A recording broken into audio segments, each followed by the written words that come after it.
Hello दोस्तों, नमस्ते, जय माता दी। मैं अपने चैनल सोना मोदी लोकगीत नेहा लोकगीत दोनों पे आप लोग का स्वागत करती हूँ। छोटा सा बहुत ही प्यारा गारी गीत लेके आई हूँ आप सबके लिए। आप लोग सुनिएगा, फुलवाच करिए, कमेंट बॉक्स में जरूर बताइएगा कि कैसा लगा हमारा गारी गीत। तो चलिए मैं सुनाती हूँ, आप लोग सुनिए।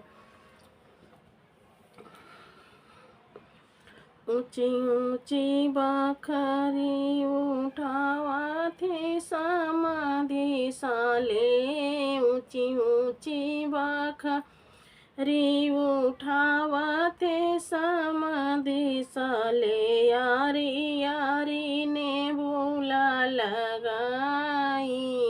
हाँ, सीताराम से बनी, अरे यारी यारी ने भूला लगाई।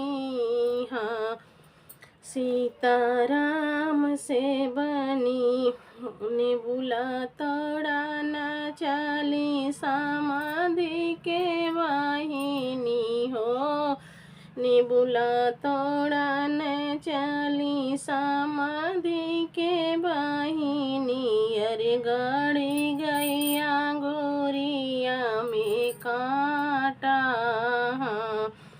सीताराम से बनी, अरे गड़ी गैया गोरिया में कांटा।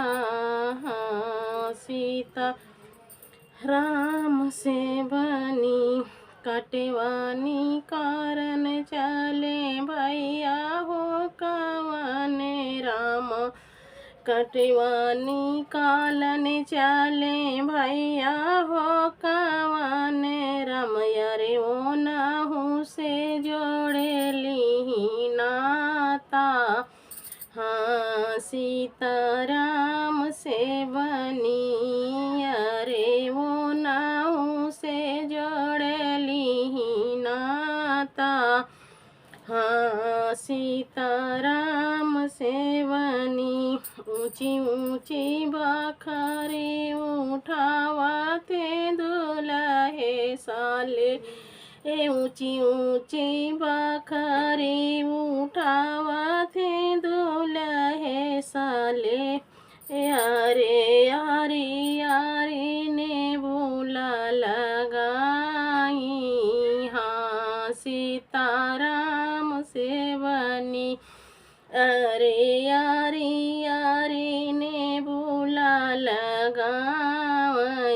हाँ, सीताराम से बनी, ने भूला तोड़ा न गाई दूल्हे की वाहिनी हो, ने भूला तोड़ा न गाई दूल्हे की वाहिनी। अरे गाड़ी गाया गोरिया में कांटा, हाँ, सीताराम से बनी, अरे गाड़ी गाया गोरिया में कांटा।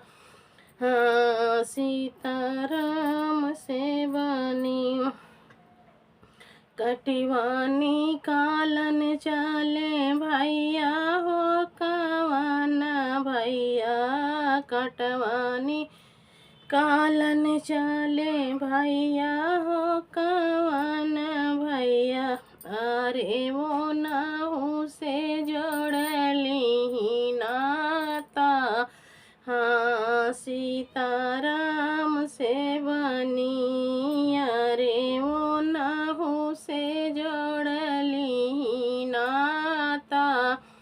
हाँ, सीताराम से बनी, ऊंची ऊंची बखरी उठावते दुल्हे रामा, ऊंची ऊंची बखरी उठावते दुल्हे राम। यारी यारी यारी ने भूला लगाई। हाँ, सीताराम से बनी, अरे यारी यारी ने भूला लगाई। हाँ, सीताराम